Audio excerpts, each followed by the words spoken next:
Well, I had a chance to sit down with Dr. Gary Habermas, the world's leading historical scholar on the resurrection of Jesus. Dr. Habermas got his PhD in history and philosophy of religion from Michigan State. He's written over 40 books. He debated well-known atheist Anthony Flew, who wrote more books defending atheism than anyone else did. And yet Anthony Flew changed his mind shortly after the debate and wrote, "There is a God," and he even added a chapter including evidence for the historical resurrection of Jesus. Dr. Habermas, thanks so much for joining us this Easter. John, I'm glad to be here. It is such an exciting time of the year. I wait for it. You know, it starts getting warm, and you say, oh, yeah, it's Easter season. You say, oh, well, then we can talk about the resurrection now. And I never get tired of it. It's always exciting. I'm sure you talk about it a lot. You actually changed the way most historians are viewing the historical validity of Jesus' resurrection, because you basically prove it assuming the Bible is not true, right? Or at least not reliable. Yeah, I definitely would do it without thinking I could prove the Bible. I will often tell people the Bible I'm going to argue from is an unreliable Bible, not because that's what I believe, because I don't believe the Bible's unreliable, but I'm doing this for people who believe it's unreliable. And just like you can take an unreliable book, say the Iliad, or something that's not even supposed to be historical, and find some historical gems in it. Historians do that kind of thing all the time. Atheist New Testament scholars, agnostic New Testament scholars, Jewish non-Christian New Testament scholars, but bona fide scholars, they're the ones I'm talking to here. I'm not saying every person who doesn't like Christianity is going to agree with these facts. I'm talking about scholars only. They will grant some nuggets that are in the New Testament, and for many reasons for each one. So I've narrowed down a list of about 20 to a list of about 12, and then I tell them, everybody grants these, but I'm going to be more skeptical even than you. I say that sometimes. And I say, I only need 6 of them, just 6. And these 6 real quickly are that Jesus died due to crucifixion. Secondly, his earliest followers had experiences that they believed were appearances of the risen Jesus. Thirdly, these experiences didn't take forever to be reported. I mean, sometimes critics criticize the Gospel of Mark at 40 years later.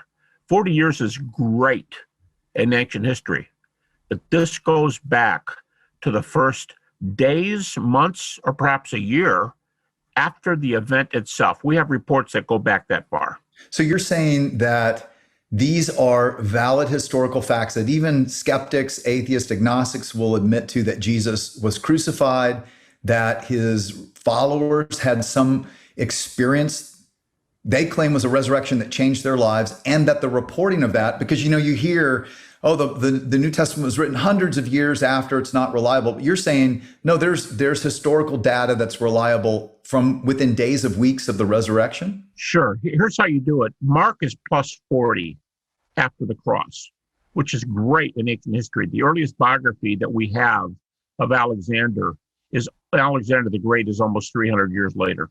And the best biographies of Alexander are 425 to 450, almost half a millennium.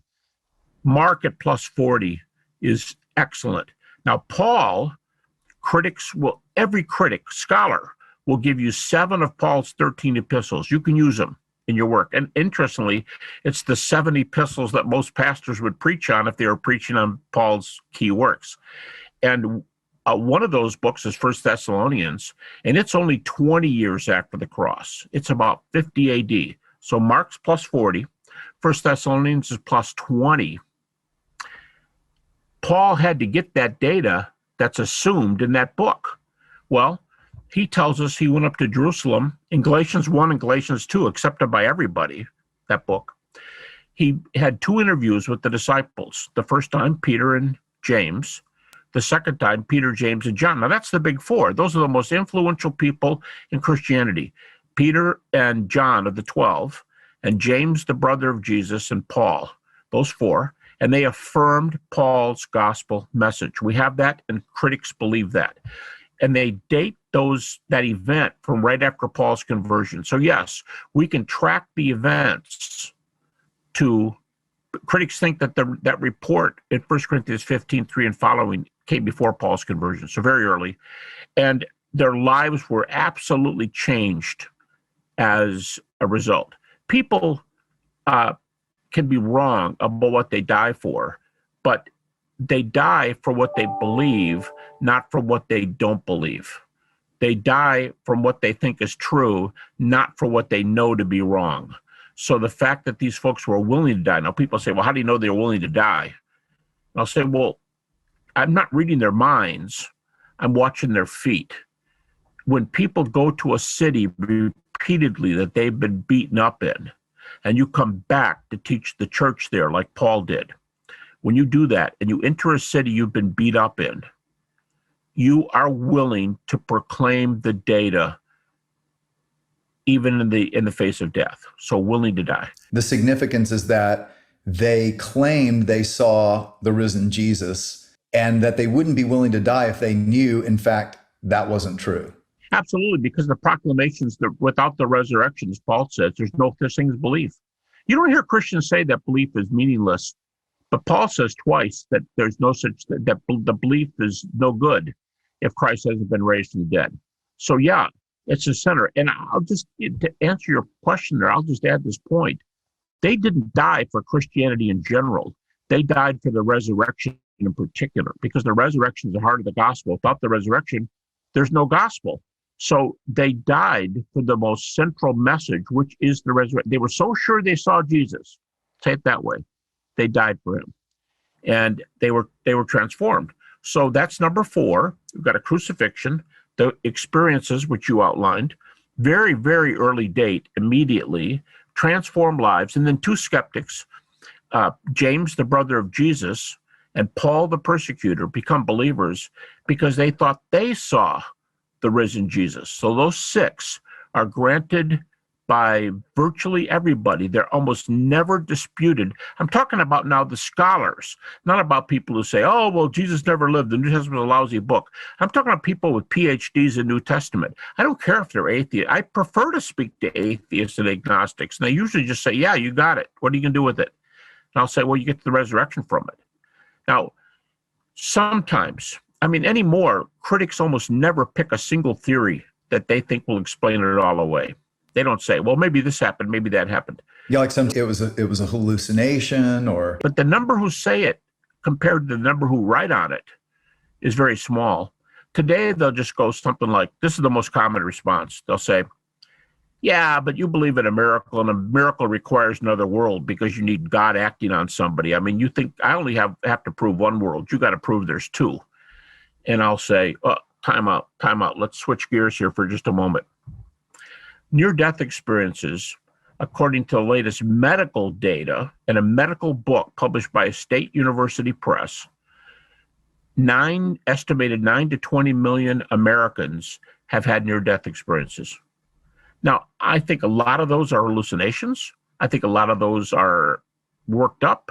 You could call them lies if you wanted to. I don't think that's really the case, but you could call them that. But there are 300 cases minimum, evidential cases, where in a very evidential state of mind, where maybe brain and heart are measurably, according to the machines, brain and heart are not working. They see things, they report them, and we have data for them. Maybe it's a block away, maybe it's a mile away, sometimes it's miles away. And all that time, they're in a state of cardiac arrest with no brain activity during that time. You can tell because of measuring events. And I talked to so many NDEers, you have too, and they'll yell down at people above their body. They'll yell down and they'll say, stop beating on my chest. I don't want to come back anyway. Just let me go. Or they'll talk to their family and go, don't cry. I hate it when you cry. I'm okay. And nobody hears them. Nobody looks up and says, will you get down here in your body? They don't know they're up there. The point is, they're in an alternate reality. They're in another dimension. Say what you want to. But if there's another world, and if there's consciousness after death, initial signs of death, which NDEs indicate, then I tell people I'm totally justified talking about resurrection because it's another kind of event that happens in a world where the New Testament claims almost 20 times that believers will go there after they die. So these events of another world and resurrection are very closely connected. I think when you have one, you have both. And that result is what Christians call eternal life. The question isn't how good the data are. The question is, will a person commit to it? Will a person believe? I think that's the major issue. Where's their heart? Yeah. What are you going to do with it? What are you going to do with it? Are you ready to believe? Because you think somebody's the neatest person in the world, does it compute that you're ready to say I do to them and spend the rest of your life with them? That decision is different. And deciding for Christ is not what everybody wants to do. That's where it is, not whether these facts are true. Facts so you're saying true. The facts historically are there to support the resurrection. The choice is still ours. That's a great way to put it. What are you going to do with it? Do you want to get married? And I say married because, in Scripture, the church is called the bride and God is called the groom. So it is a marriage. I think that picture of I do, by the way, that's what the Greek word pisteuo means anyway. The Greek word means to commit yourself to cast yourself upon. You jump in with both feet. You don't say, I believe George Washington is the first president of the United States. You say, I do. And they can opt out on that one if they want to. I think it's important to point out, as important as those facts are, I don't think anybody enjoys the facts themselves more than I do. But we're not saying I do to the facts, these 6 facts. We're saying I do to a person about whom those facts are true. So the commitment, the I do part, comes to the living Jesus himself, not saying yes to history. You need to believe in those historical things, but it's a person to whom you're saying I do.